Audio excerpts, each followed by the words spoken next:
Hey guys, CryptoDad here again, and thanks for joining me on the live Q&A from LA every Friday night at 6 p.m. Pacific Standard Time. Throw out some questions or just sit back and watch, whatever makes you comfortable. So let's get going.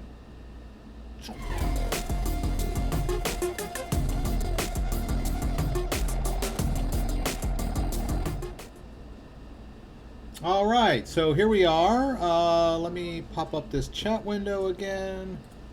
A couple of people were here early before I even started live streaming. I had a couple. Thank you. Grand Illusion from Idaho. Jason Williamson, thank you for joining. And Scott Lee, once again, thank you. Dale, thanks for joining, guys. Before I get too far into it, I would like to give a shout out for all the people on the East Coast and the Carolinas who are getting soaked. My prayers go out to you. I hope that you're able to deal with that and safely, and that you'll be close to your family and remember all of the things that make life worth living, right? Our friends and our family and our lives rather than our jobs and our Twitter accounts. All right, so I have a few news items that I thought I would cover. So let's go over to the news. Laugh-In covers the news, right? Okay, here we go. All right, so as far as I'm concerned, this is one of the biggest stories this week. Was that Bloomberg announced that Morgan Stanley plans to open a Bitcoin trading for their clients. Not a cryptocurrency exchange per se, but some kind of investment vehicle tied to the price of Bitcoin where people can invest money and bet on the price of Bitcoin rising or falling. So that's a bit of institutional money going in. And I'm assuming, this may be the wrong assumption, but I'm assuming that in order to do this, they're going to have to purchase some cryptocurrency themselves, right? In order to, you got to have some kind of reserve.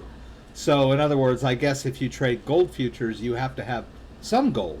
So that will create a demand for Bitcoin proper for any of these large investment firms that are planning on trading in some kind of Bitcoin index or exchange traded fund or whatever they want to call it.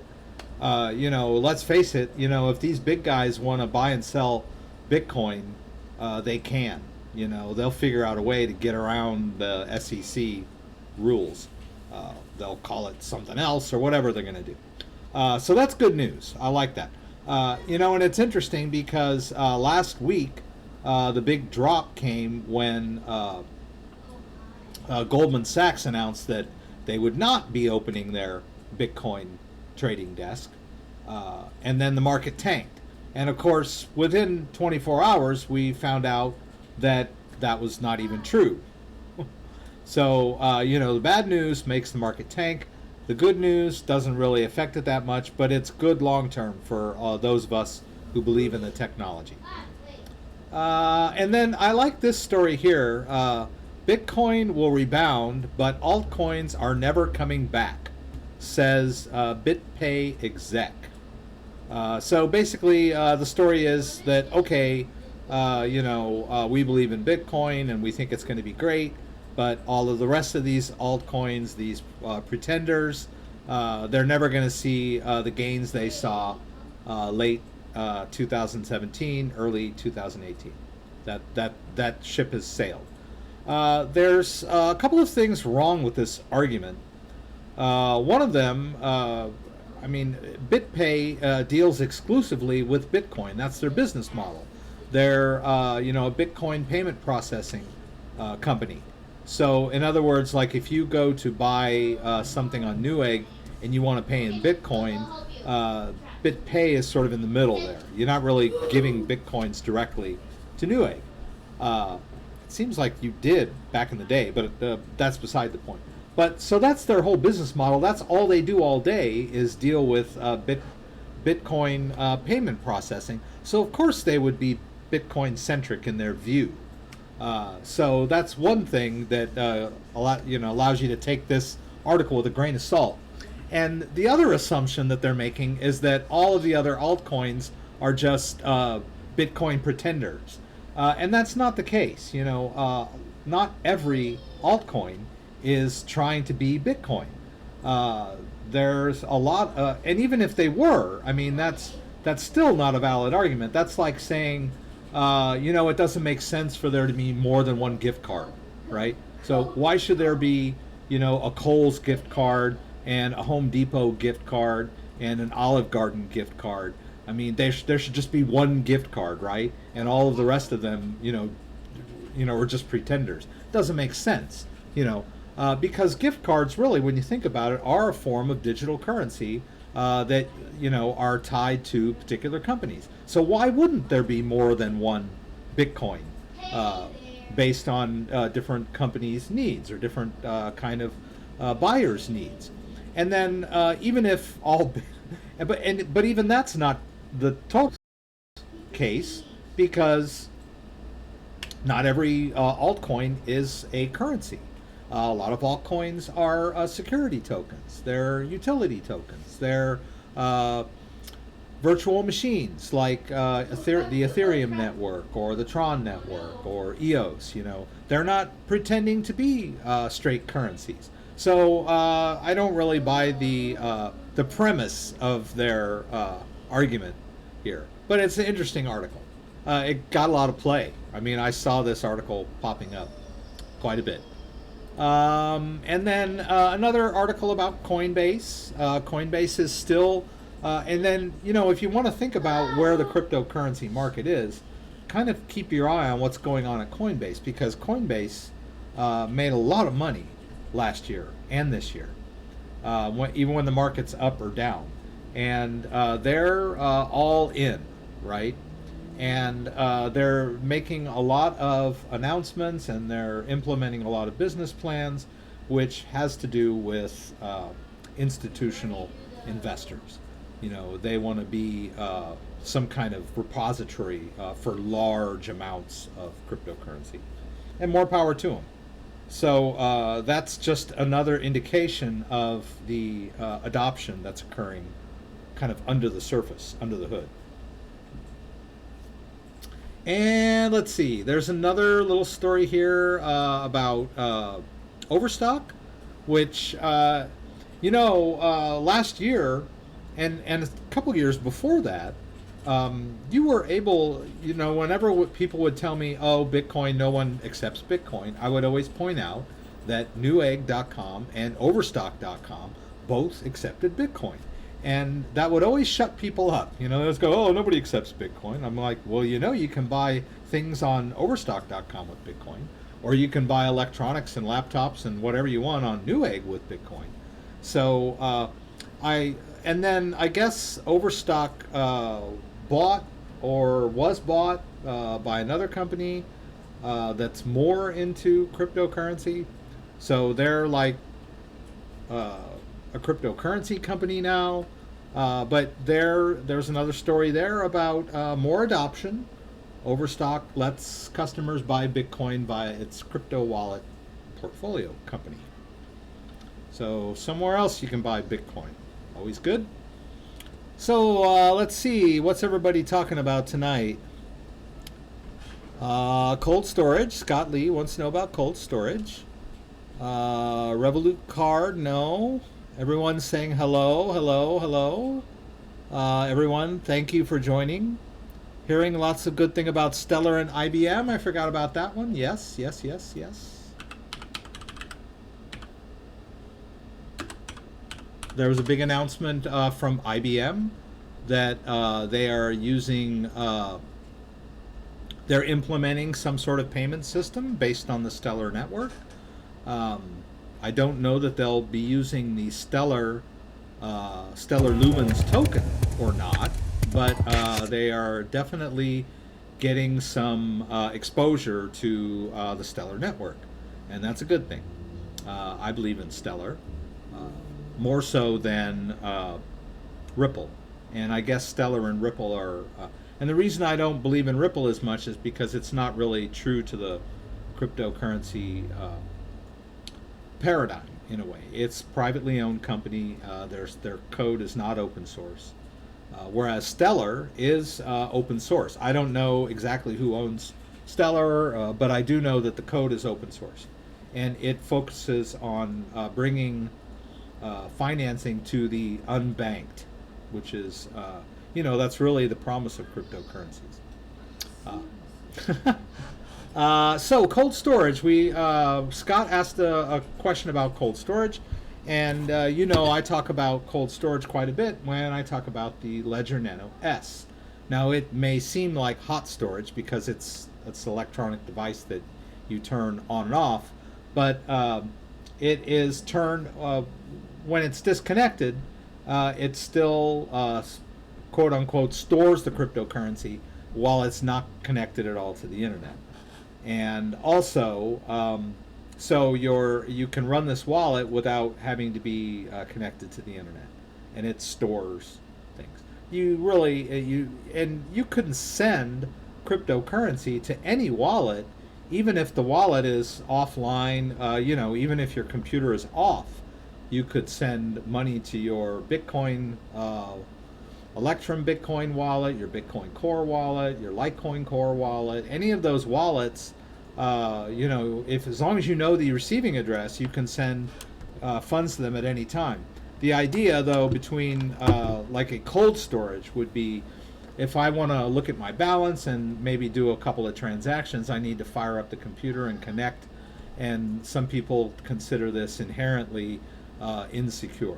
So we have cold storage, where you may have your Bitcoin wallet installed on an air-gapped computer, a computer that never touches the internet, and that would be cold storage. That's one way to do it. And then you've got the Ledger Nano S, which I believe is one of the best cold storage solutions out there. And then you have paper wallets. I've done some videos on the paper wallets for... I did a paper wallet on the Daedalus wallet. If you're interested in that, let's see, paper. Let's try paper. I've done some paper wallets for Litecoin paper wallet, Ethereum paper wallet, Litecoin paper wallet, how to get funds out of a paper wallet. So that's cold storage too. That's a really good. And some people they're purist and they say that's the safest way to store your cryptocurrency, but you might lose that piece of paper. You might tear it. It might get burnt in a fire. So it has its weaknesses, right? And paper will disintegrate over a period of years. So everything has its weaknesses. But paper wallets are a pretty good solution for cold storage. It's hearing lots of good things about Stellar, the IBM. Yeah, that's really good. Yes, blessings to everyone that's in the rain. Ronnie from Denmark, hello. When my Digibyte is 1,000, BitPay can eat crow pie. That's right. I've used BitPay before, and I was I was a little bit taken aback by it. What happened to me was I had some Bitcoin. I wanted to purchase something on Newegg, and I thought that they accepted Bitcoin, just like I could send them Bitcoin, like they'd give me a Bitcoin address. But they were like, no, you need to have a BitPay compatible wallet, and we'll send you a BitPay link, and blah, blah, blah. And it was just this big rigmarole. I seem to remember back in 2014, the first time I spent Bitcoin was on Newegg, and they just took Bitcoin back then.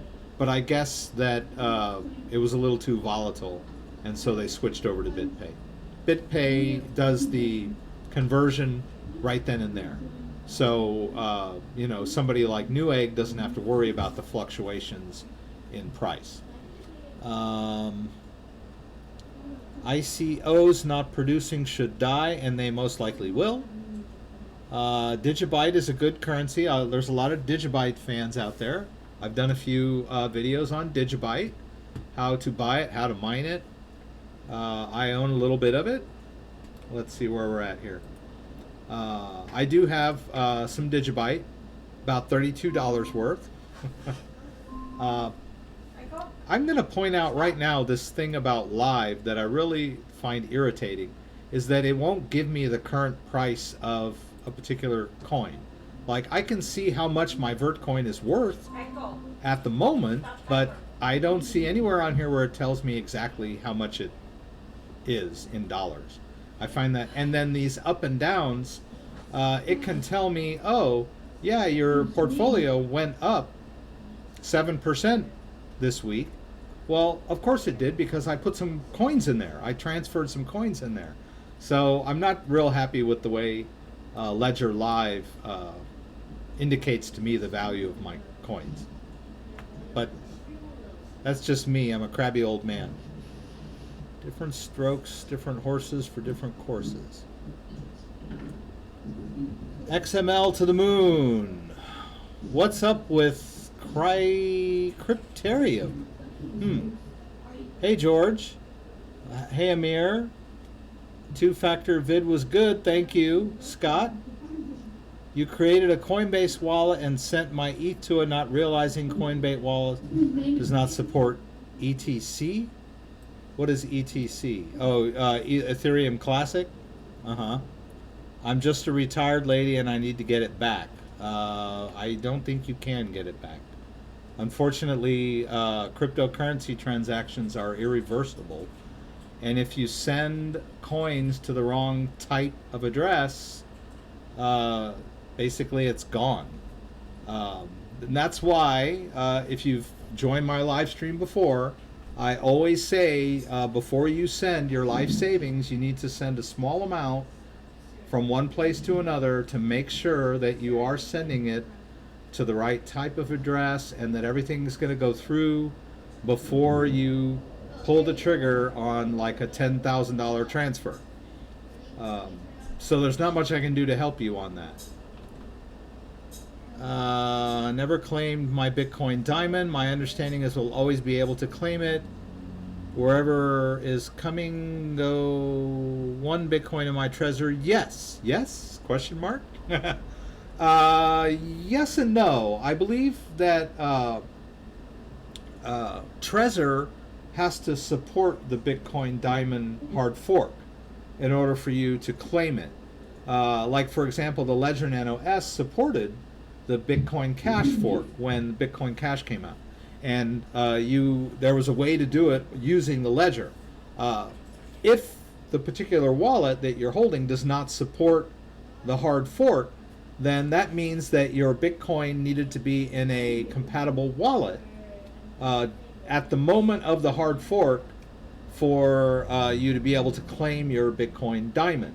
Now, I think if you had your Bitcoin on certain cryptocurrency exchanges, like I think Binance, maybe Bittrex, they do support some hard forks, and then all of a sudden it just shows up in your account. Otherwise, you would have had to use whatever wallet you had it in. Like if it was Bitcoin Core Wallet, I think you had to take your private key and use that private key in the Bitcoin Diamond wallet to claim your Bitcoin Diamonds, but then you were exposing your private key, so you needed to basically move all of your Bitcoin out before you did that.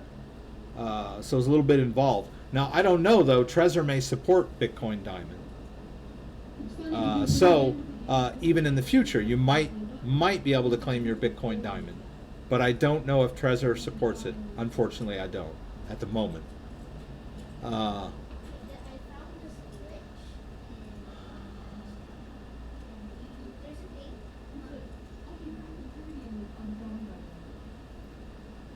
Okay, so Jason Williamson is talking about an app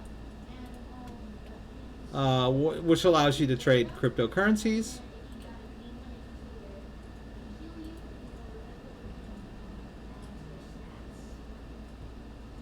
Okay, looks interesting. So could be a future video in the making. something I'll need to add to my list because this is the first time seeing it. What am I doing here?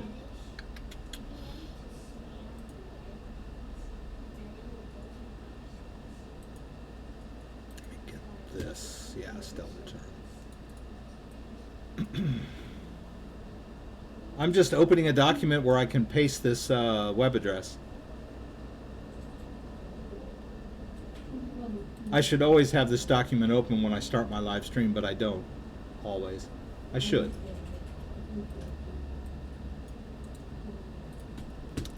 All right. So I'm a little bit behind in my videos. I go through phases where, you know, I'm cranking out 2 or 3 a week, and then other times I can't seem to get one out in a week. But, you know, I'm just, not everybody's consistent, you know, and sometimes you kind of have to give yourself a break. But the latest video that I did uploaded today was about two-factor authentication using, is that going to come up? Maybe yes, maybe no. Let's just do it that way. So I don't know. Ah. Alright, so we'll play through this. These pursuits may seem unnecessary. Dad here again. And alright, so I did a two-factor authentication using a YubiKey. I had heard about this. I had read an article telling. I mean, the title of the article was "Don't ever use Google Authenticator again." Slightly premature, but there is an alternate protocol for two-factor authentication, where using these things called YubiKeys, and they don't generate codes on the fly like Google Authenticator. They are hard-coded with a public-private key pair, and you know, basically the key pair is hard encoded, and applications that take advantage of this can read the keys and use them to implement two-factor authentication. It's a different protocol than the way that Google Authenticator works. So a little bit complicated, but you know, I like doing videos where I talk a little bit about you know, cryptography and the underlying technology underneath it. And Google Authenticator videos that I did turned out to be pretty good views. I got a lot of views on my Google Authenticator, and when the crypto market was down, there wasn't a whole lot of interest in my crypto videos, but I was getting a lot of views on my two-factor authentication videos. So I enjoy doing those too. So, but that's all I could get out this week. Thanks. I did want to talk about a couple of things. Oh, how I get paid. And I'm just gonna throw this out there. We talk about the adoption of cryptocurrency, and a lot of people that watch my videos and that join my live streams are interested in investing in cryptocurrency. And the idea is, okay, I'll buy this stuff, whatever it is, I'll just buy it, and then someday it's going to be worth a lot of money, and then I'll cash it out and I'll be rich. All right, that's the mindset of most people, and there's nothing wrong with that. I feel I'm all in on that too, but there's a deeper level to that. Instead of thinking to yourself, you know what, I'm going to buy a bunch of Bitcoin, and then when it goes up in price in 2 years, I'm going to sell it for dollars and I'm going to be rich. Maybe you won't need to do that. Maybe in 3, 5, 6, 7 years, you'll be able to buy your yacht and your new house and your groceries with Bitcoin and pay your rent with Bitcoin. So there won't be any need to cash back to dollars, right? But that's one way of buying the cryptocurrency, holding it, and then down the road it's going to be worth something. That's one way of dealing with cryptocurrency. But I wanted to mention that I get paid in a couple of ways. I get paid in cryptocurrency, and so I'm earning it directly. I'm not having to go out and spend my dollars to get a hold of some cryptocurrency. And so I'll just point out there's a few ways that I do that. One of them is affiliate links. If you look at the description here, underneath my video, my babbling head, you'll see down here that I have some affiliate links on here. And one of them is, what happened? Ah, I don't know what happened, but my anyway, I did some editing earlier in this. Okay, so here's one: buy a Ledger wallet. When someone uses that link to buy a Ledger wallet, Ledger knows that it was my link. So I'm basically advertising for them. And I don't mind, because I believe in their product. I own their product. I do a lot of videos about their product. I believe it's a really good solution. And anybody that does any Googling about good hardware cryptocurrency wallets, Ledger is usually first on the list. So, I'm not shilling for them, right? I believe in their product. So basically I work for them in a way. And they will pay me in Bitcoin. Kind of interesting. And it's funny, because the first couple of times I got paid, I didn't know where it came from. I was like looking at my wallet, and I noticed that there was some Bitcoin that came in, and I was kind of like, oh, that's interesting. And you know me, I'm always buying and selling cryptocurrencies during my videos. And sometimes I forget what I bought and what I didn't buy, and where I put it and where I sent it. And I thought to myself, oh, well, you must have just bought it and forgot about it. But upon closer inspection, I realized that no, I did not buy it. Somebody sent it to me. You can see right here, I got sent $61 worth of Bitcoin on this particular date. And let me go back down here. I got sent $100 worth of Bitcoin on July 30th. And that's where it finally started to hit my brain, and I went, where in the heck am I getting this Bitcoin from? And I realized that I went back to the Ledger website, and they said, we'll pay you in Bitcoin. And I realized, oh, it's Ledger sending me my rewards for sending them customers. So in actuality, I'm getting paid in Bitcoin. For all of the IRS people out here watching my videos, now I got a revenue stream, Bitcoin. So I think that's pretty cool. And then another one that I get paid for is recommending the Brave browser. If you look at the Brave browser here, I have an affiliate link for the Brave browser, and when someone clicks that link and downloads the Brave browser, I get rewarded. I don't know how long that is going to go on. And on top of that, if you know anything about how Brave browser works, you can set yourself up as a content creator on Brave browser if you're a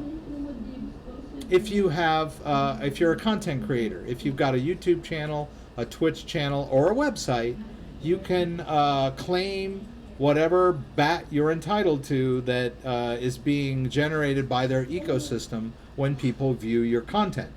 And so they pay me, and I've told them that I want BAT. I want to get paid in BAT.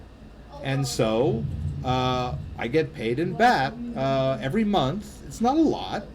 It's like maybe $100, maybe less, but it will accumulate over time. And so that's another way that I get paid in a cryptocurrency. And then one other way that I get paid in cryptocurrency is down here. If you look at this other one, set up a Coinbase account and get $10 of free Bitcoin. So if you don't have a Coinbase account and you're interested in opening a Coinbase account and you use my affiliate link, you're going to get $10 worth of Bitcoin from Coinbase just for opening the account. You'll log into your account and boom, there'll be $10 worth of Bitcoin. And so do I. They give me $10 worth of Bitcoin. So occasionally, I'll just log into my Coinbase account, and I'll see that there's like $10 worth of Bitcoin in there. There isn't at the moment. Whoa, that was kind of weird. Oh, it must have logged me out. Okay, I was logged in earlier, but then it logged me out. Anyway, it's not in there now. But occasionally, because I withdraw it, I don't just leave it in there.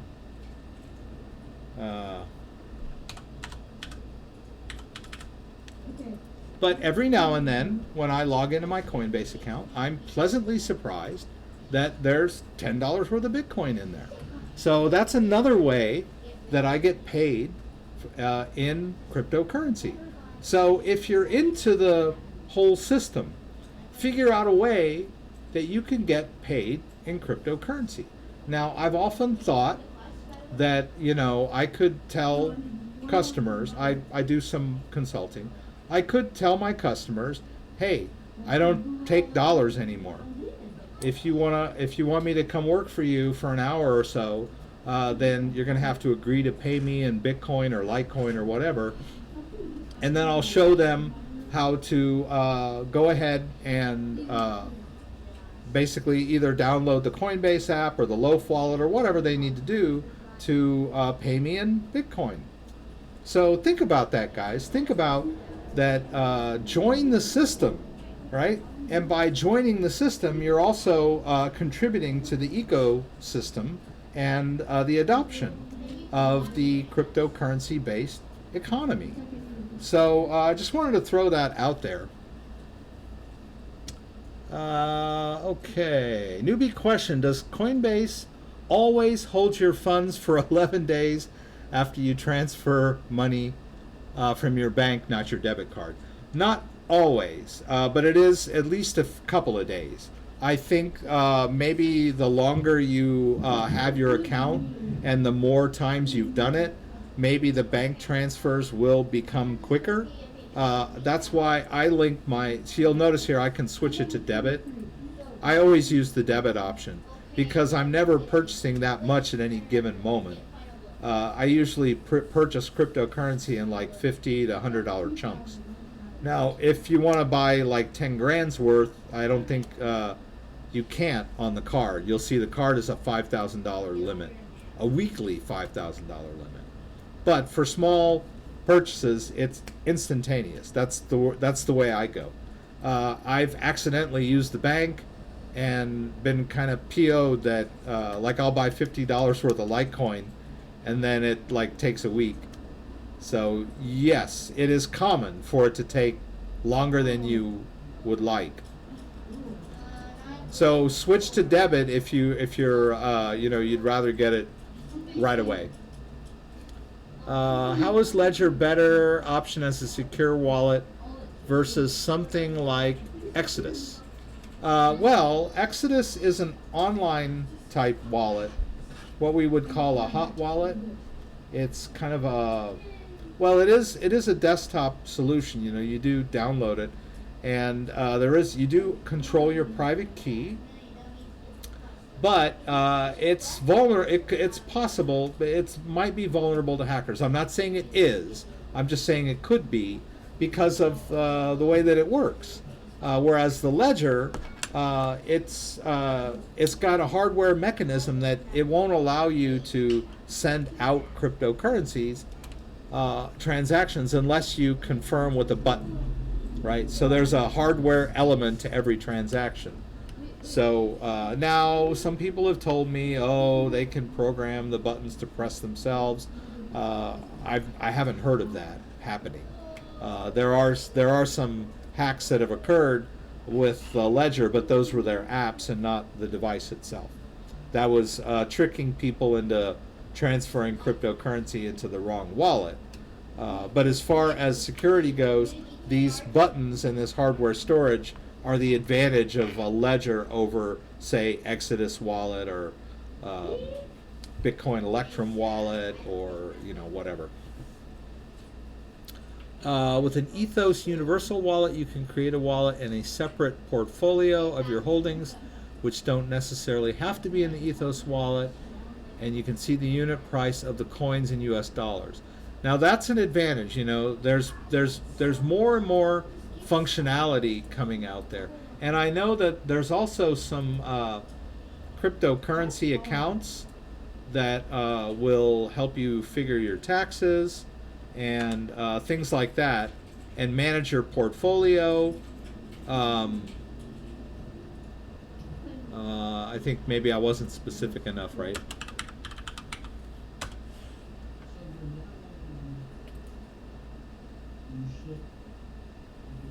Okay, yeah, I think someone mentioned this last week, and I still haven't done the video on Ethos, so I apologize.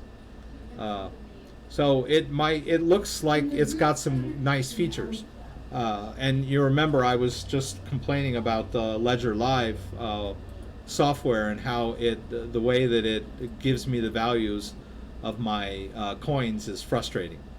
Yeah, so this there's always going to be a better, more solution out there as we get further and further into adoption. Developer Q&A in my Trust wallet. Okay, Trust wallet.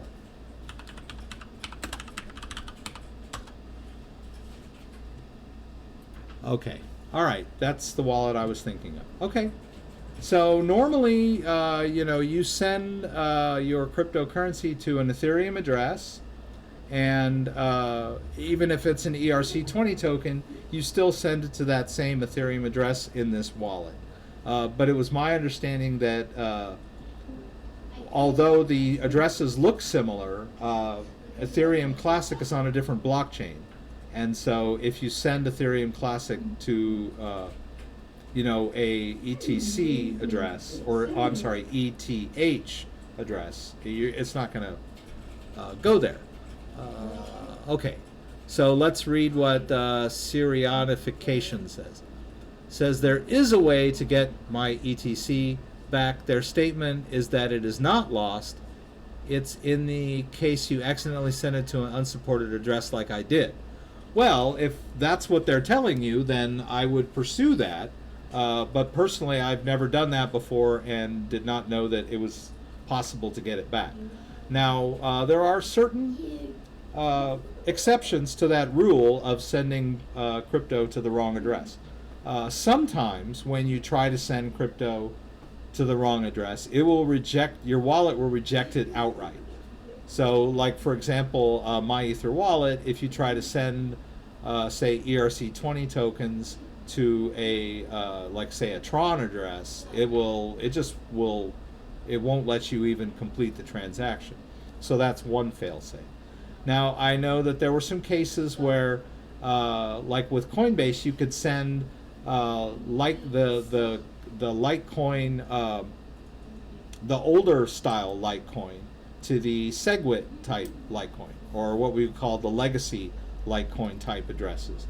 And so if you did that, it wasn't going to get into your wallet, but after a while, a few days or whatever, the Coinbase transaction would sort of run out of steam and give up and say, oh, I can't send this transaction. And then you would get it back eventually. Now, sometimes it would take a few hours, a few days, sometimes a week or so, but eventually you got that money back in the original wallet where you sent it from. So I don't know what is going to happen in your case. It might, their Trust Wallet tech support might be able to figure out, to help you figure out if you're going to get refunded back to the wallet you sent it from, or if there's a way for them to recognize that transaction. As far as I know, if they supported Ethereum Classic, then you would be able to see it as one of their types. But as far as I knew, they didn't support Ethereum Classic. So, but if you've talked to them and they're telling you that that you might be able to get it back, then I would pursue that. Definitely. Early night tonight. Oh. Sorry. Great, thank you. The Coinbase $10 is after the person buys $100 off BTC. Wow, I did not know that. So maybe there were a lot of people clicking that link that never bought $100 worth, and the only ones I was ever getting was where they bought more than 100. That, I guess that means I owe a big thank you to all of those people that you know, put their monies where their mouths were and actually, you know, bought a pretty nice chunk of Bitcoin. So, but thanks for clearing that up, Amir. I did not know. I thought that it was just awarded to the person that clicked the link. Now, they may not get their $10 worth unless they buy 100, but I may still be getting my 10 just for getting them to sign up. I don't know. Maybe they do have to buy 100 for me, even me, to get anything from it. Wish you guys who have platforms, TANs, influence many, unite and state millions of people can't buy dinner, and we need to start the banks and the big fish. I don't know if you're bordering on spam there. I don't know. You sound like one of those Telegram guys that are telling us. But thanks, Freddie. I'm not gonna delete your comment. Can't buy dinner, and we need to start learning that we can end up exactly like banks or big fish. XX. Oh, so we can get rich. Yeah, I like that. Good sentiment. Been on a silent lurker for a while. Your opinion, best wallet for Ripple. Also, your thoughts on Stellar. Seeing peeps wanting to use their blockchain, but not Stellar coins. Right. The best wallet for Ripple, I don't know, because I sold my Ripple back in December. I was holding some for a while there. I don't know that they have. Well, GateHub has like a Ripple wallet. I don't know that the Ripple people even have a wallet. You know, like, so if you go to Ripple, they may have a wallet now, but they did not. Let's see here.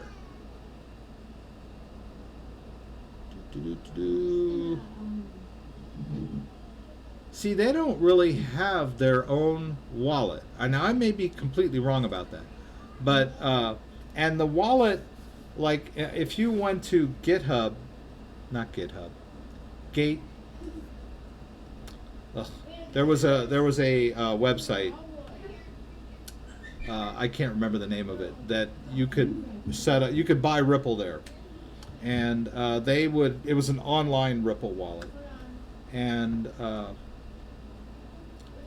it was not a great Ripple wallet. And then I managed to move some into my Ledger Nano S, thinking that's the place to store my Ripple.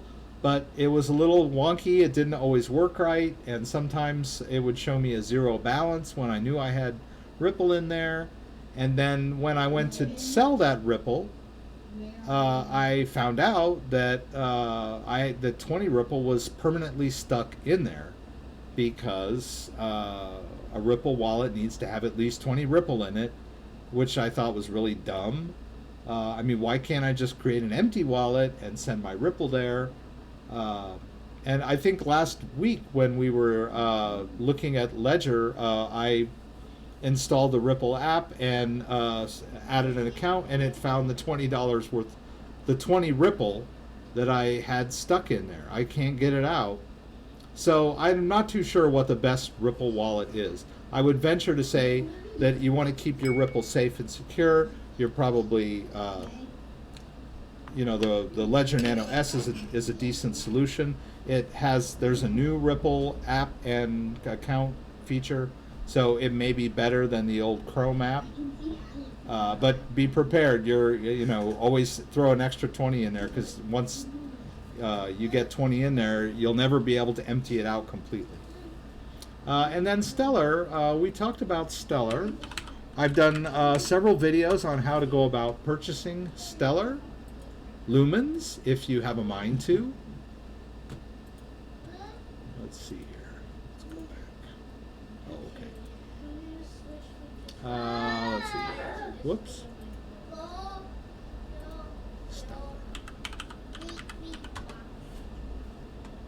So I've done several videos on Stellar, how to purchase it, how to store it on a Ledger Nano S. I've done a few videos on how you set up some of the other wallets for Stellar. If you look at, if we go to the Stellar website, it's a ecosystem. It's a cash transfer, a value transfer ecosystem. The idea is they want to have a banking system or a monetary system, or currency transfer type system, where I can send money to anybody in the world at any time, and they don't have to have a bank account. And I can send it to them in their, I can use my dollars and send them euros, or I can use my dollars and send them rupiah, or whatever their local currency is. And that's the idea behind the Stellar network. Now, Stellar lumens are their tokens. What's going on? You need your phone? I don't think your phone's over here, buddy. Your phone's over there. Somebody wants their phone. So Stellar lumens can be bought and sold and transferred across the Stellar network. It's like a Bitcoin, and it's a native asset of the Stellar network. It's sort of built into the network, and you can move them around just like Bitcoin. In fact, I've got this is Stellar term. Oh, I'll show you the wallets. There's several types of wallets that you can use to hold Stellar, and Ledger is one of them. I use Ledger to hold my Stellar, but then there's also several other wallets that will hold Stellar and allow you to trade Stellar kind of on a decentralized platform, kind of like a cryptocurrency exchange account, where Stellar is the main trading pair, right? Stellar Term is one of them. It's a wallet that you can download. I have it installed on my computer, and you log into it, and whoops, let's see here. If I don't know if I'm still logged in or not. Oh, let's go to account. Yeah, I'm still logged in. So this is the public key of my Stellar Term wallet, and as you can see, I got a little balance down here of 500 Stellar. It's worth about $100, and I can use that to sort of buy and sell. I can send it. I could send some Stellar to somebody from this wallet if I wanted to. Or I could go on an exchange. Let's see.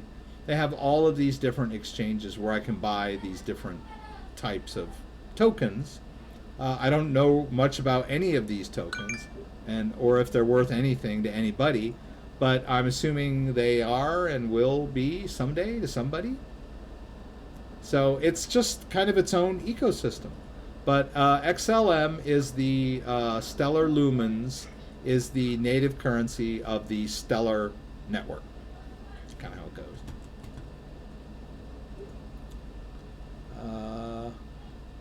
Coinbase always 8 days. Yeah. Like I said, if you want the transaction to go faster, then you're better off using the debit option. Now, another thing you could do if you wanted to speed up your cryptocurrency purchases on Coinbase is to just simply fund the cash account. So if you go over here to accounts, wow, that is weird. I don't know what's going on there. Must be some bug. But you'll notice there's a US dollar account. right? So you could just do a deposit. I'm signed out again. All right. All right. So let's say, oh, I want to get in, I want to be a cryptocurrency trader. I want to wait for the best price, right? And I'm just going to prepare, right? I got 2 weeks before the quickening or whatever, and I want to be ready to buy cryptocurrency from my Coinbase account. Well, I don't know why it wouldn't allow me to. It should know. All right, so that was kind of wonky too. All right, so it knows I have a bank account, and I could say put $1,000 in there, and boom, and then I wait 8 days, and then it shows up as dollars, right? So in other words, I'm not buying Bitcoin today and then waiting 8 days for it to show up in my wallet when it's like has dropped by $2,000, right? Your dollar is going to stay relatively stable, barring inflation. So you could just deposit dollars in, ahead of time, plan ahead. Say I'm going to put $1,000 in my Coinbase account, and once the dollars show up in your Coinbase account, then you can just buy Bitcoin, Litecoin, ETH, whatever, instantaneously. Once the money is actually, cleared in your dollar account. So that's one way to get around that whole lag issue, right? Just put the dollars in there and buy the cryptocurrency after it clears. Or, like I said, use the debit card option, which is much, much faster. And there's a $5,000 weekly limit. If you can afford to buy more than $5,000 every week, then more power to you. But most people, that's less than what they're really able to buy anyway. So it's really not that much of a cap when it's guys like you and me that maybe just want to buy 100 here, 100 there, maybe even 1,000. If you got extra money 1 week or whatever, that might be a faster way. And then, but always connect the bank account for withdrawals, right? If you want to get money out, you can't. It won't come out to your debit card. You have to connect the bank.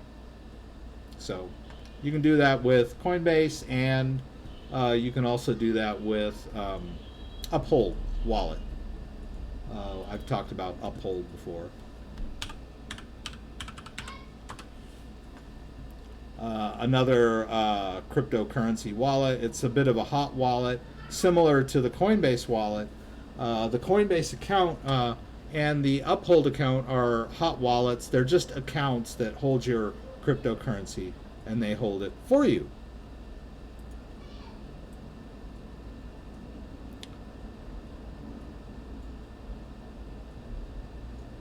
Oh, that's good.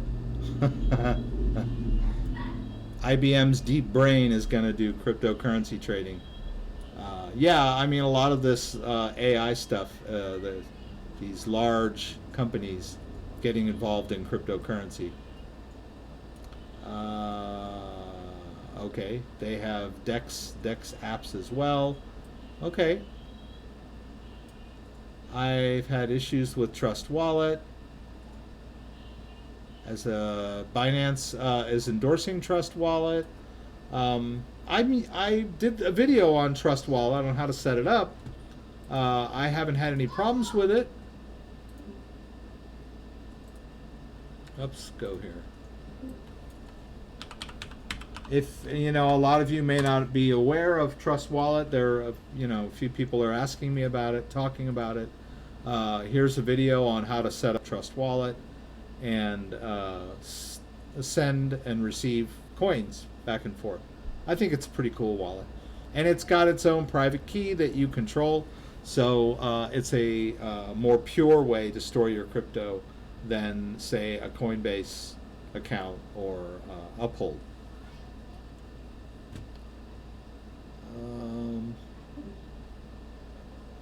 Okay, well, I hope you do get your coins returned, because that's basically what usually happens when a cryptocurrency transaction fails to complete, it usually goes back to the original wallet.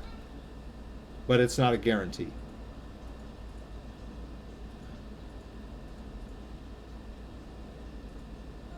Yes, and then I didn't want to make things complicated, but if you've got a Coinbase account, you're also entitled to use Coinbase Pro, which is the Coinbase trading platform, where they don't charge you any fees at all when you buy and sell crypto. Well, I think they charge you trading fees, but when you want to transfer coins from one place to another, there's no fees. So pretty good.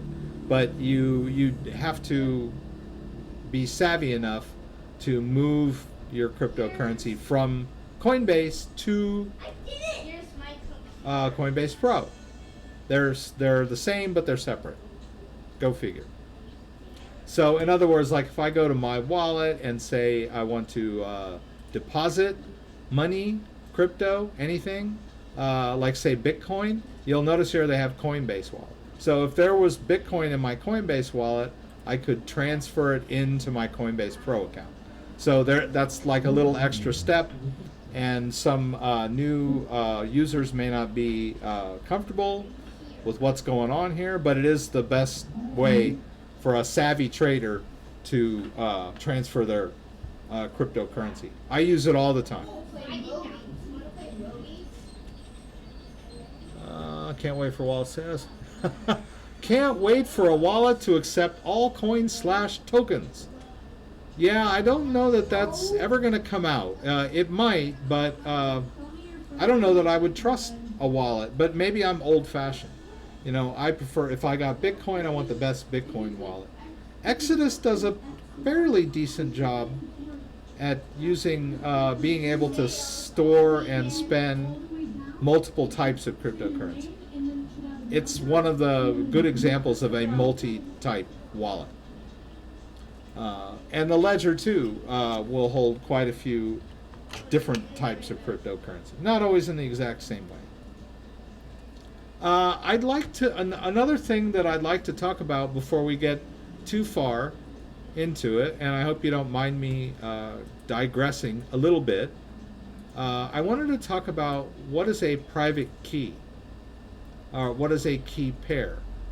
There's a lot of confusion about this, and it basically, it takes a while to sort of wrap your head around the way that cryptocurrency works. But it's basically, it's cryptography, and a key, when you talk about a key, of course we're not talking about your car keys. We're talking about a long number, and that is a key. And the idea is that this number is so long, that, and there are so many possibilities that no one will ever guess the exact. Randomly generated key will never intersect with anyone else's. Right? You could generate private keys randomly for millions of years, and you would never generate the exact same key twice, because it's just such a long number. So this long number, this private key, is stored on your Ledger Nano S. And I'm talking about the Ledger Nano S now because that's where most of the questions come from. They'll say things like, how much Bitcoin will the Ledger Nano S hold? And that's a fair question, but it's not really what's going on, right? The Ledger Nano S holds private keys. The private keys are stored on the ledger. I never see my private key. But when I set up a wallet like Stellar or the Monero wallet, which they don't use this live interface, I get people, I'll do videos and then they'll say, why should I even use this Monero wallet when it's storing what's the point of using the ledger when it's storing everything on your computer? But that's the point, it's not storing everything on your computer. The wallet is on your computer, the interface, the software, but the private key is on the ledger. And you can never fill up the ledger with Bitcoin because it doesn't hold Bitcoin. It only holds private keys. And the private key is a way to access a Bitcoin address. A Bitcoin address is a key pair. There's a private and a public part. So when you do a receive, it generates the public part. So if I'm looking at this Bitcoin right here, this $3.72 worth of Bitcoin, or if you will, this 0.0035747 amount of Bitcoin, it is not stored on this. It is stored on the Bitcoin blockchain. And the Bitcoin blockchain is a distributed ledger which is duplicated and stored all throughout the world on different computers. And every time there's a new transaction, all of the copies of the blockchain get updated to the latest version, so that my Bitcoin address for this $3.72 worth of Bitcoin is on the blockchain. Multiple copies of that balance are on all of the blockchains all over the world, and that's where the Bitcoin is stored. It's not stored on the ledger. The ledger gives me access to that Bitcoin that's stored on the blockchain. So that's a private key. The private key is the part that gets stored on the ledger. You never see it. You don't even have to deal with it. The ledger generates it and stores it, and the only thing you have to worry about is the interface, right? What you see on this little screen. And you'll generate these public addresses so people can send you Bitcoin, or you can send it to yourself or whatever, but you never see the private key. Now there are other wallets where you do see your private key.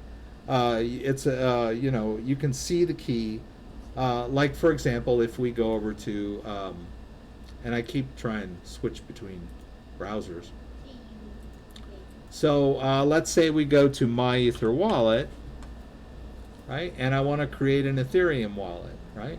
I can create an Ethereum wallet by going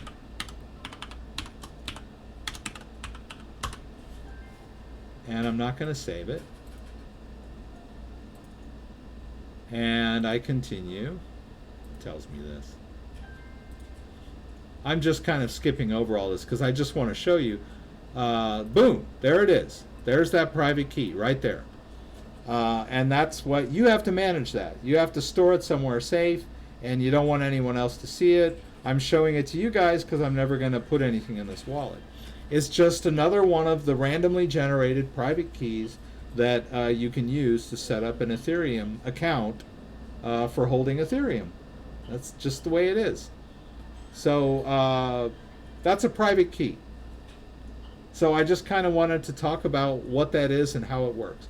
The only thing it does is allow you access to an address on the Ethereum. This is an Ethereum private key. It would allow you access to an Ethereum address, and you can print it as a paper wallet, or you could just like, boom, we'll just, okay, I want to view my wallet info. I got a private key, so why don't I just paste it in there? They're going to tell me, oh God, don't do that. That's not very secure, but it allows it, right? And then boom, there, I'm going to unlock it, and there, I've got a wallet with an empty balance and a public key, right? That's the public key.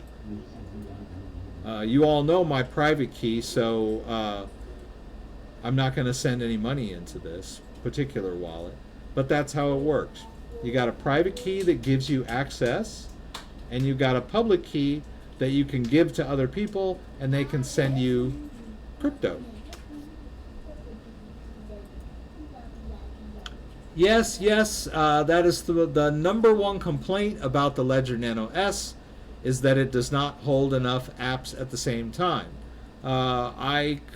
When they had their firmware update a few months back, I could have sworn they told me, or I heard somewhere, that you would be able to hold up to 18 apps at the same time. But in practice, I have never been able to do that. Usually my average is 6 or 7 at the same time. I don't think I've ever had any more than that on there. I think if you're savvy and you know which ones hold more. Maybe there's a certain order that you could put them in that might allow you to hold more than just 5 or 6 or 7. But it's the biggest drawback to the Ledger Nano S is that you have to shuffle the apps on and off.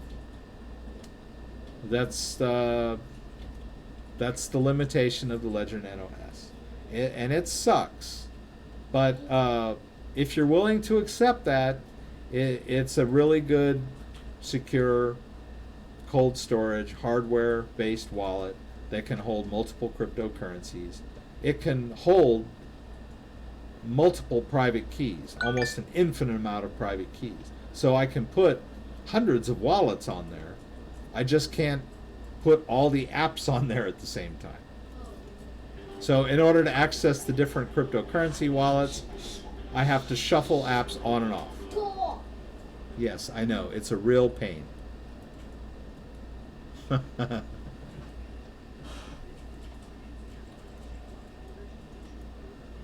Well,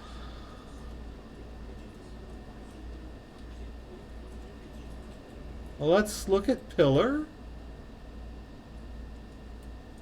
Everyone's talking about it for the moment.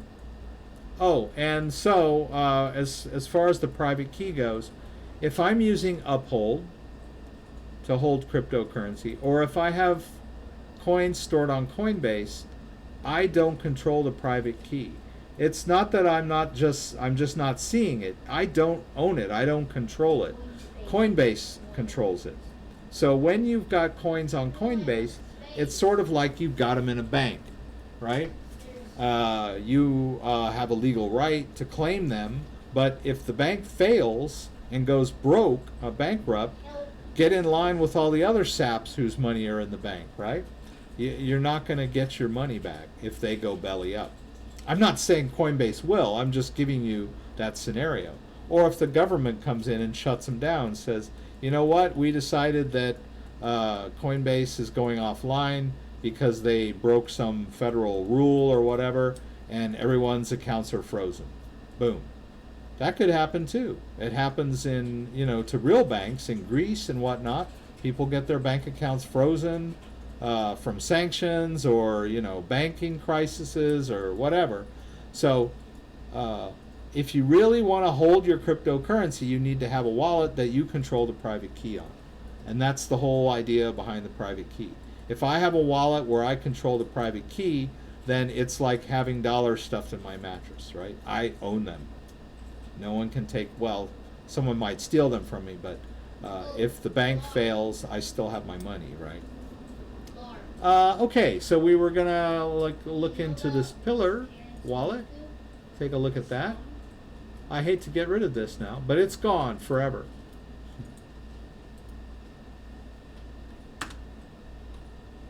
Also, I wanted to. I know, I'm going off the deep end here.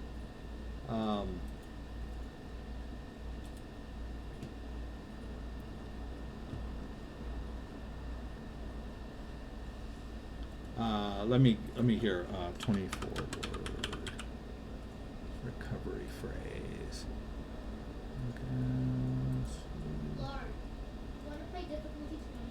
Yes. I love this. I gotta link this video over here. This is a great YouTube channel. Oh wait, I'm gonna do it like this. I'll just put it in Ledger stuff. Yeah. It talks about how large a 256-bit key is.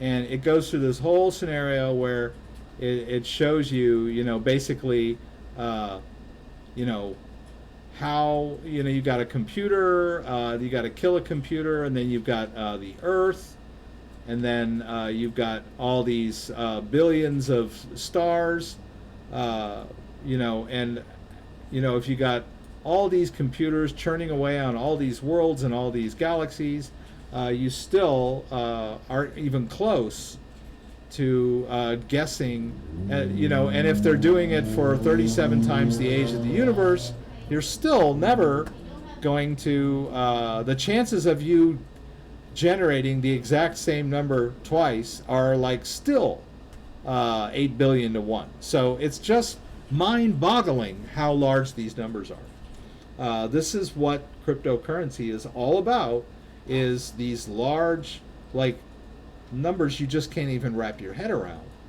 That's how Bitcoin blockchain is implemented, and why it's secure and how it's protected and how it functions is cryptography. So, if you've got 5 minutes to spare, I would highly recommend you check out this video and this guy's channel. He's got some other videos like how does Bitcoin work? Here, ever wonder how Bitcoin works? To this. So that's a pretty good video too. Most people really don't care about this stuff. They're just, they want to see their investment go up, and that's fine. That's great. But if you're curious, check it out. Now let's see if we can.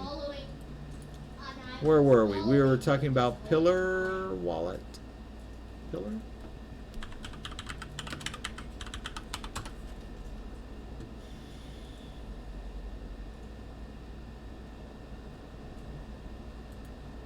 Pillar.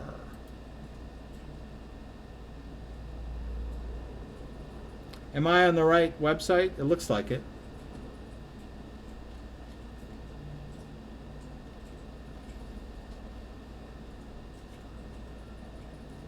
Okay, so we're looking at what might be considered a universal type wallet.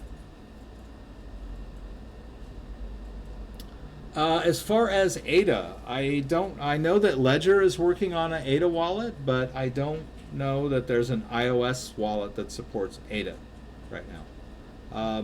I know the Daedalus wallet is your go-to ADA wallet.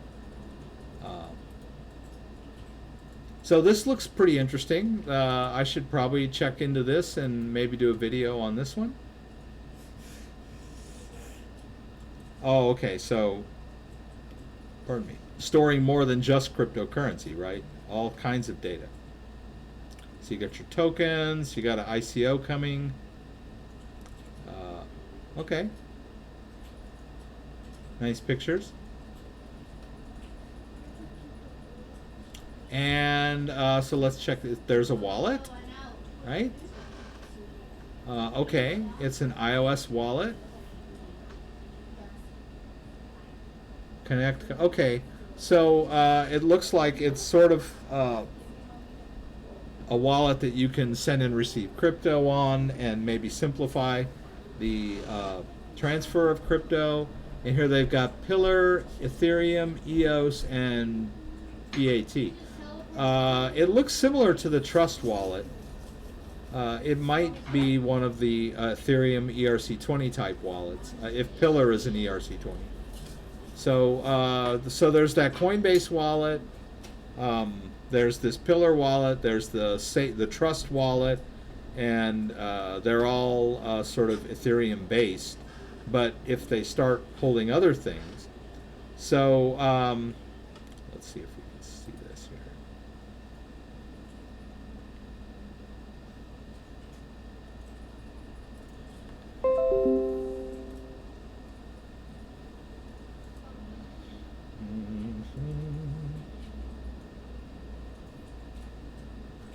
All right.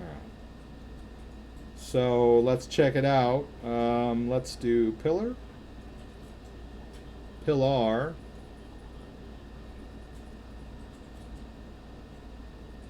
Oh my God, was that Fortnite on my iOS device? Pillar. Huh. Pillar. So I don't know why it didn't show up. Let's try Pillar wallet. I guess it's too general of a term, right? No results. Well, that's weird. I can see it right there, right?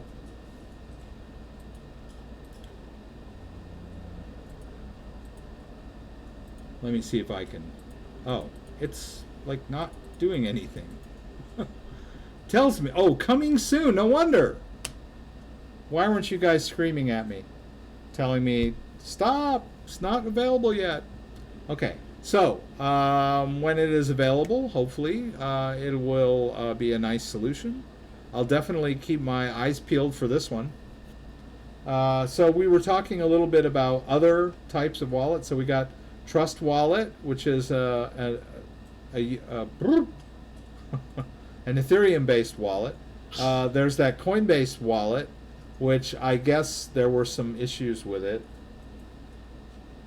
right? And it basically does the same thing. It holds Ether and other ERC20 tokens. And then if you want to hold Bitcoin, there's the Bitcoin.com wallet, which holds Bitcoin Cash and Bitcoin Core. So that's a solution. And then also if you're I haven't used mine in quite some time, but there is the blockchain iOS wallet, which will hold Bitcoin, and I believe it also holds Ethereum, right? So it will hold Bitcoin, Ethereum, and Bitcoin Cash. So there are some solutions out there that are pretty solid.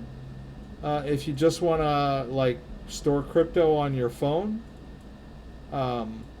and use it to like send and receive crypto, but there's no overarching universal type wallet out there yet, and I don't know that there ever will be. There may be, but the ecosystem is pretty wild right now. There's thousands of cryptocurrencies out there.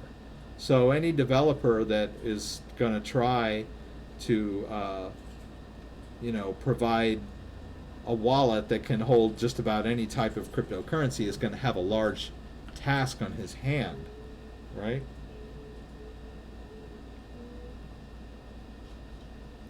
So when the Pillar wallet comes out, that would be nice. Oh, it's not even available on the Google Play Store yet, huh? So let's get this. Get that. All right. Well, I was going to download it and see what it was all about. But that's something to think about, right? Let me bookmark that in cryptocurrencies. There we go. And hopefully this week I'll be a little more motivated to start to dive in and do some more videos. Hey, Possum Mining. Let's see where oh, you retracted it. Apollo wallet. Not available to the public yet. Okay. Okay, so the exchange thing won't be involved. It's not that hard, though, I mean, to fund a cryptocurrency wallet. As long as you've got a Coinbase account, you can buy crypto all day long and just like use it to fund other types of wallets. So it's not really that big of a problem, really. It would make life easier if you could use your dollars to buy, just about anything. But as it stands, right, your Coinbase is a good way to fund your, your cryptocurrency purchases with dollars, and that's your first step, right? Click Coinbase, buy what you need, and transfer it to an exchange or a wallet, and go from there. Hello, Segwit. I like that handle, Segwit. Better than Halfwit, right? We all know SegWit is a protocol, a software protocol that was an improvement, one of the improvements on the Bitcoin network and the Litecoin network. So it's a cool handle. Litecoin Cash question. I reset my computer. I have a 12-word seed for Litecoin Cash and encrypted passphrase. I should be able to get back into the wallet if I downloaded it again from the LCC wallet. Yes, you should. That's the beauty of the seed backup. You may not even need that password. Usually when you restore from seed, it creates a brand new wallet. And then they ask you to enter a new password. So you should be okay.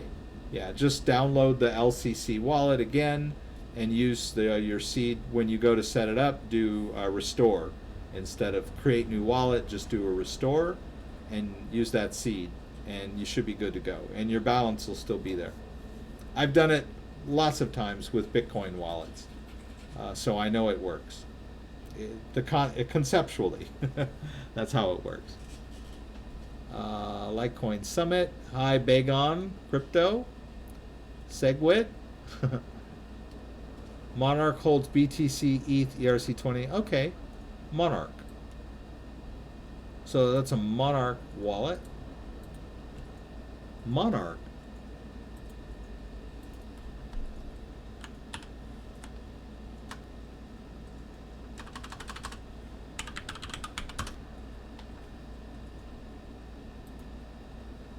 Ah, wait a minute. Sorry. And they have their own tokens, right? Ah, that's kind of cool.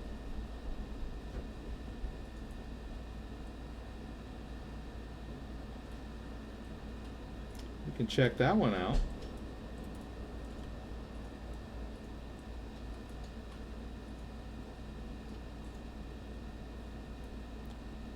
M-O-N. I'm such a horrible speller. M-O-N Arch. Wallet. There we go. Hey, cool. Ah, there it is. The crown. So, yeah, I'll try this guy out.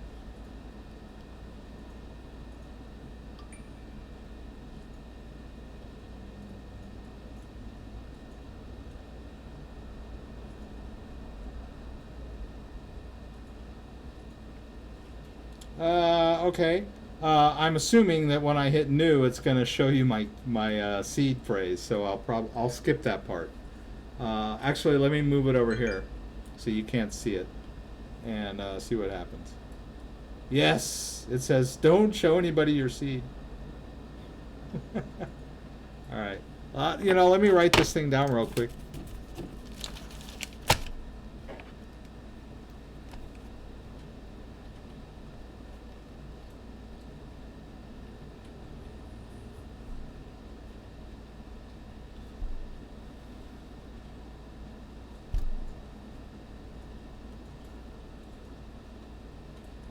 I hope you can't see my phone from the angle.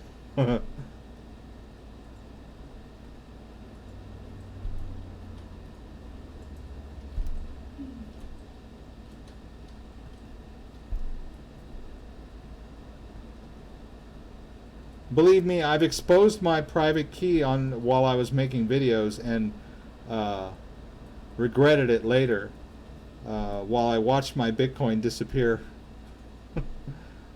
I think I told that story here before.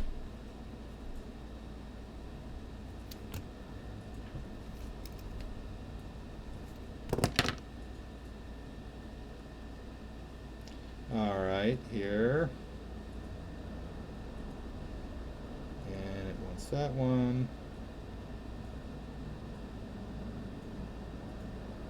Okay, and then we'll create a pin.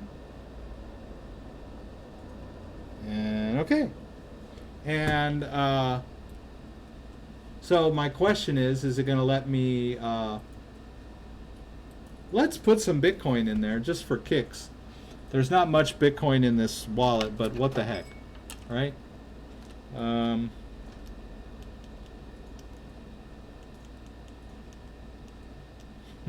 Let's try to set a record for the smallest Bitcoin transaction ever.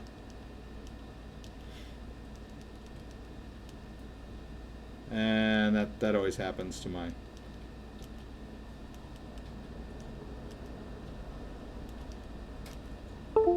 All right, so let's do this. Okay, so if I want to, whoops, sorry. So if I want to put some Bitcoin in the wallet,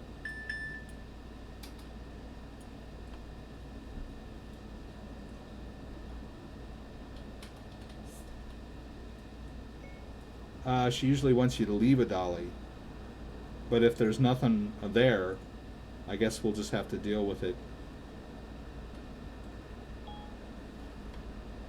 Sorry, sorry about that. Let's see, where were we? Oh, our new wallet, right? All right, so we need this Bitcoin address. So, okay, I want to add some Bitcoin. So I want to receive. And there. I can't scan this because I'm doing my live stream. So my webcam will not function. So what I'll do is I will copy it to the clipboard and I will email it to myself.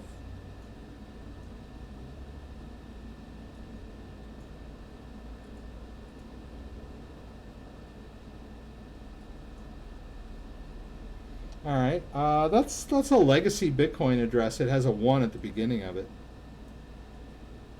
So make sure that this is going to the right Rex. Come on. I want this one. Okay.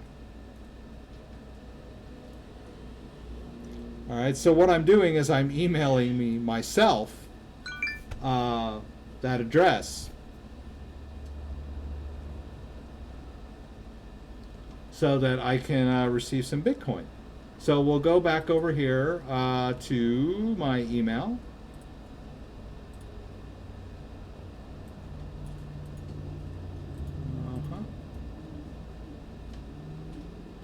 And we'll get that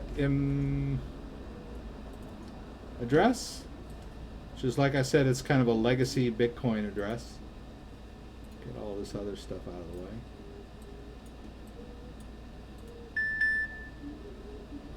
Okay.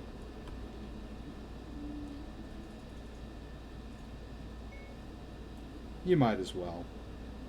They disappear all the time anyway.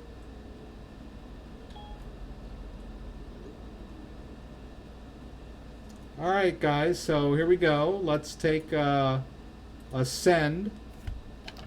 We're going to send over to that Monarch wallet. And I want to just send it all. I think it will let me do that. Or maybe it won't. I thought that it would. He just keeps talking. All right, so it won't. It's not going to just autofill for me. So let's just do 0005, right? And is that okay? So it's gonna. I guess it will let me do that. All right, and then I need to confirm it on my ledger, don't I? Oh, I need to get into the Bitcoin app. All right, Bitcoin. All right. Ah, hooey's. All right, let's do that. And now we need to confirm on the device that we send the transaction out, maybe twice. I think it's probably gonna, okay, so there, it sent it. All right, $3.41, gang. $3.41. Let's see if it goes. So I'll just stop. It should go out. Okay, so yeah, it left my wallet. So the question is, how long is it going to take to show up in this wallet? We'll see. Hopefully not too long. I do like this wallet, though. It's pretty nice.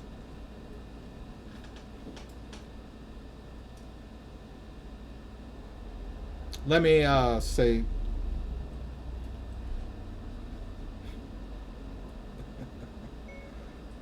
I don't know. That's somebody's office, right? Period. I'd take the one in the storage room.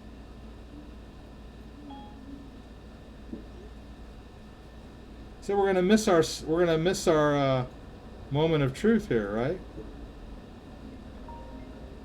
Oh man, somebody's calling me. See, I knew we were gonna miss it. We're gonna miss when it comes in. All right, no, not yet. Let's do that. Hey, there it goes. See, we got it, right? There's our $3.26 worth of Bitcoin. Right? Pretty cool. Okay, why doesn't it show a history?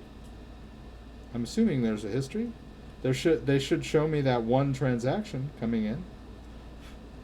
That's okay. I'm sure it'll show up at some point.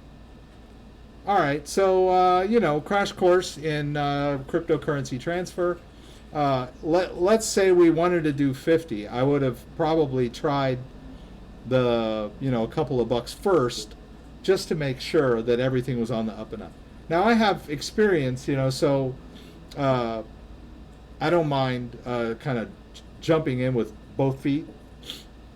But when it comes to large amounts of money, it's better to lose a few dollars with like a double.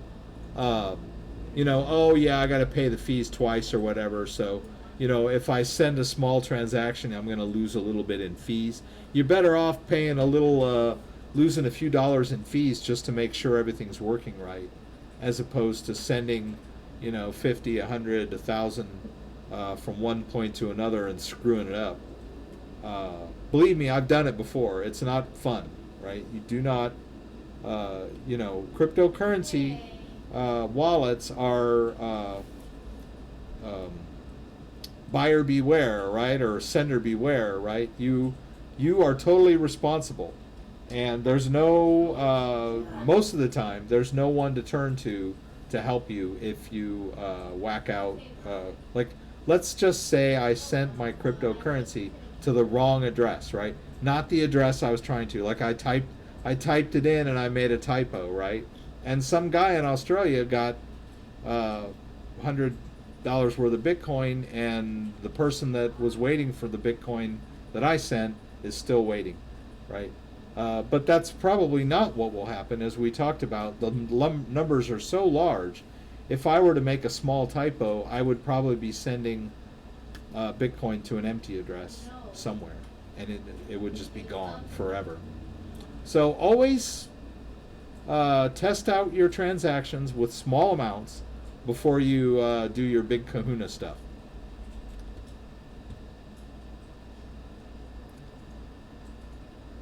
Yeah. Sometimes I expose private information, or I screw something up or whatever when I'm doing this stuff live. But it's good for the soul, right? A little bit of practice. Hey, Idrissa Theme. It's nice to have one of my viewers here. We just did a transfer from the ledger over to this new wallet successfully. And so I might check out some of the other stuff that they have to offer. I'm assuming that you can buy and sell on this too, which is kind of cool. So maybe I'll buy some Monarch and do a video on that. And sounds like fun. Yeah. Yeah, I think I was telling the good and honest people. Yeah, I had somebody that was telling me, oh my God, you just exposed your private information, and your life is going to come crashing down around you, and all kinds of stuff. But most people, like, if they see my email, and sometimes people call me because my phone number's been exposed many times. I can deal with that. But also, I mentioned that I exposed a private key when I was doing a video on how you set up a wallet. And as I was setting up the wallet, the private key was exposed, and I created the wallet. But at the time, I said, I'm never going to put anything in this wallet. It's going to stay empty. But it stayed there. And then I was doing another video later, and I sent $50 worth of Bitcoin to that wallet. And within 5 minutes, it disappeared, or it got transferred out. So I'm assuming that somebody saw that private key, they restored the wallet on their own computer, and then they set up a bot to monitor that Bitcoin address and wait for any transactions to come in. And as soon as I sent that $50 worth of Bitcoin into that wallet, they transferred it to their wallet. So you always be careful what you're exposing online. But my life's kind of an open book. I really don't have that much to hide. I try not to expose private keys anymore. But I've exposed my balances and on many occasions, and my email and my cryptocurrency accounts and that kind of stuff. But the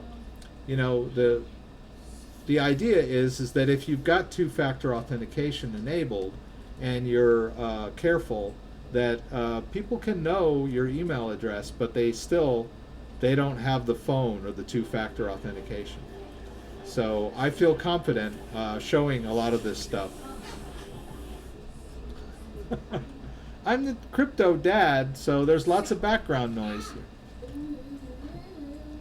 And we have created tokens before using MyEther wallet.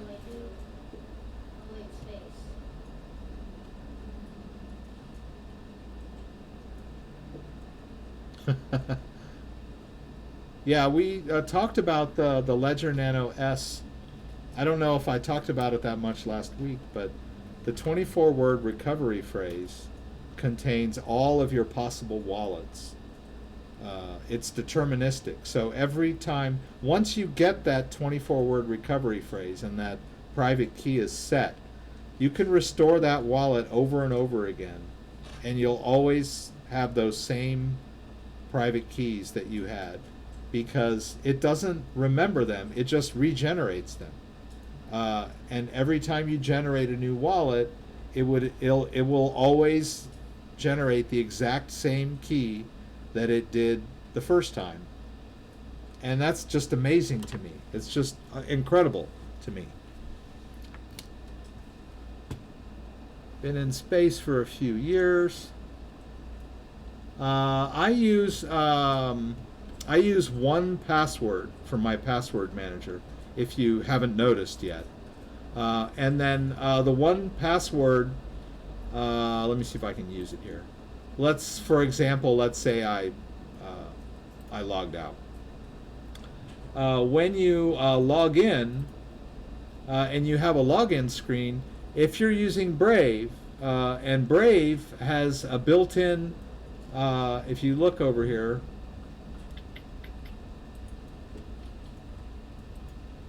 Brave has the 1Password extension built into the browser by default. So whenever you update Brave, whatever extensions got updates will also be updated. So I don't have to worry about having the latest version of it. But you'll notice that whenever I get a login screen, where did that thing go? I could just go up here to the extension and just click on it, right? And it just shows me what it thinks I'm trying to log into, and I just click on it, and it autofills. It's really nice, and it remembers passwords. It can generate secure passwords. You don't really want to use your browser to save passwords. I think most people do that, and it's not bad. Better than using the same password for every online account. Create new passwords and save them in your browser is a pretty good system, but it is vulnerable. The way the browser saves your passwords is not totally secure, and an intruder or hacker could gain access to your computer and then read all of your passwords out from that file. It's a cookie or whatever stored somewhere on your hard drive, and it's not secure. It's just a plain text file, or if it's encrypted, it's not encrypted very well. If you use a regular real password manager, then it's not saving the password in the browser, and it's storing them in encrypted format, so that if someone gains access to your computer, either physically or online, then they still can't get at your passwords because the file is encrypted, right? So any kind of password manager like LastPass, 1Password, Dashlane is far superior to storing your passwords in your browser. You don't want to do that. But it's better than nothing. And I did it for many years. I had all my passwords saved in my Chrome browser. but it's not really secure.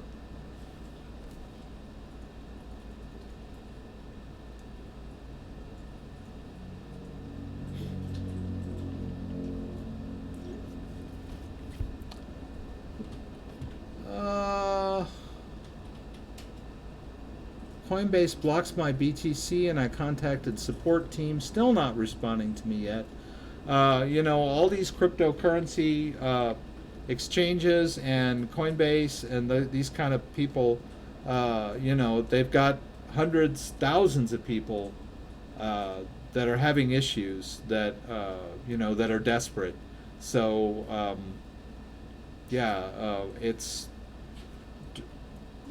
difficult to get through to tech support. I know it's frustrating, but it's basically your only option.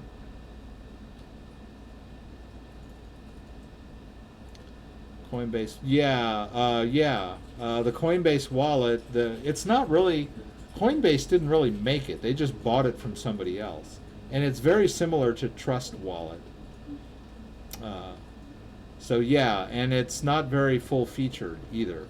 So we're assuming that they're going to upgrade it, expand it, whatever, so it'll be more like Pillar or Monarch or whatever. So there's a lot of competition in that field, the cryptocurrency wallet field. I think that's one of the big. It's sort of like back in the day, if you're an old timer like me, back in the early days of the internet. There was a big rush to invest in there was a big rush to invest in internet portals, right?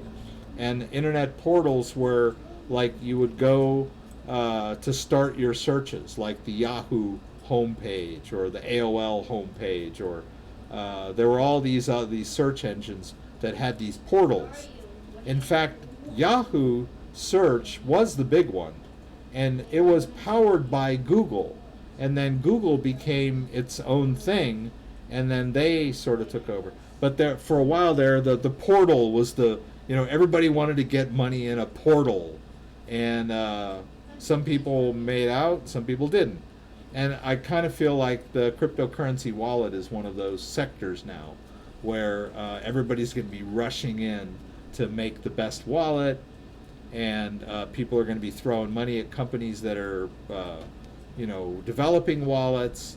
So we'll see how that goes.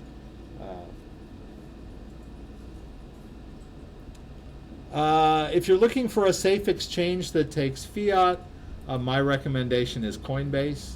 It's probably the most easy to use, the most popular. We've been talking a little bit about the Uphold wallet. And you can use fiat there as well, but not as easy to use as Coinbase. So my recommendation, Coinbase is, I don't know what's going on there. Coinbase is the way to go if you want something that will accept fiat. Keep in mind that Coinbase only supports, Coinbase only supports Bitcoin, Litecoin, Ethereum, Bitcoin Cash, and ETC now. They might be adding more, but if you're serious about altcoins, then Coinbase can only be your jumping off point.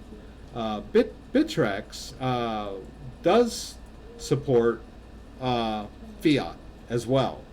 A little bit more advanced than, say, Coinbase, and you've got to jump through a few more hoops to get set up. You have to be approved, and of course you have to be verified.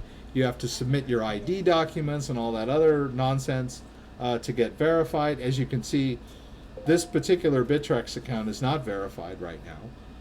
And then once you're verified, then you can apply to deposit money directly by linking your bank account, and that's only available in like 4 states for some reason. California being one of them.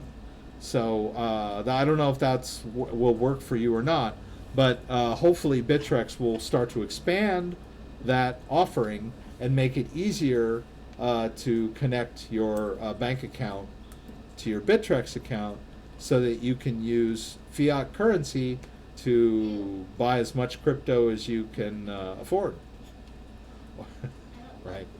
But right now, my recommendation for a newcomer is Coinbase. It's the way to go. And exchanges are not safe. That's right.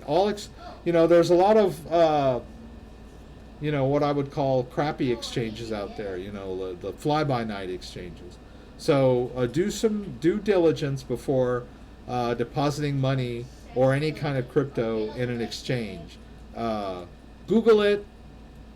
See if it's a legitimate thing. Read some reviews. Do whatever you need to do. Coinbase is pretty mainstream. Bittrex is pretty mainstream. Anything after that, do your own research. Make sure. That's right. I mean, that's one of the main points of my channel, is that I teach you how to withdraw your currency to your own wallet. That's the safest way to hold your crypto. Right. Mt. Gox was an online exchange that got hacked, and the people that were holding their cryptocurrency on the exchange lost. The people that had already transferred it into their own wallets did not lose. Okay, guys, so I'm going to sign off. Thanks for joining me. Had fun. I hope you guys got all your questions answered. I'm sorry if I didn't get to your question. And I wish everybody the best of luck. Those of you on the East Coast, stay dry, stay safe, and stay close to your families. And our hearts and prayers go out to you.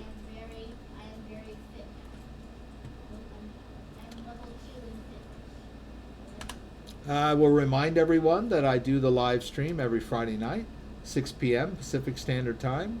The live Q&A from LA. Join me, throw out questions, and or just kind of sit and watch and enjoy yourself. I invite you to come, and I hope to see you there. If you enjoyed this video, give me a thumbs up. If you'd like to subscribe to my channel, I would appreciate it.